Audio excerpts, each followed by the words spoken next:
Ассалаумағалейкум, hürmetli dostlar, қауымы қарындастар, ағайын туған туысқандар, әзиз меймандар. Бүгін мереке жақсыне той бастап жатырған Қарақалпақстан Республикасы бес қаланың бірі болған Қожайын елінде үлгілі шаңырақтардың бірі болған Серегүл анамызға, Анаргүл апамызға бастап жатқан тойлар құтты болсын деп қаламыз. Бүгінгі тойханамызда және де ғажайып саз сәулеттерімізді бастандырмада бұрын ортамызға еліміздің халқымыздың сүйікті перзенті Қарақалпақстан әмде Өзбекстан Республикасы халық артисі Гүлқадиша апа Айымбетованың шәкірті, Өзбекстан Республикасы үлгілі шаңырақ номинациясы иесі Ұлбосын Мәтмұратованың ортамызға мұрат етеміз. Мархамат, сонымен біргелікте Ұлбосын апамыздың басқарып отырған Қожайлар районлық Өрліман атындағы милли киімдер тігу цехы атынан бүгінгі ұлы тойымыздың себепшісі болып отырған, той бастап отырған анажанымыз Серегүл анамызға өздерінің сыйлықтары бар екен. Серегүл апамызды ортамызға мұрат етеміз. Серегүл апа, келің, мархамат қане.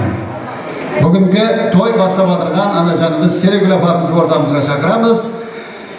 Той Алланың қазинесі, оны берер бір бендесі. Тойға келгеннің бәршесі құтты болсын тойларыңыз, және болсын тойларыңыз дейміз. Мархамат. Ассалаумағалейкум, құрметлі тойға жиналған халайық. Міне бүгін бес қаланың бірі Қожалар деп аталмыш бір үлкен елатта белгілі шаңырақлардың бірі мінеке ана ханымыздың шаңырағында, Серегүл апамыздың шаңырағында бүгін үлкен ұлы той.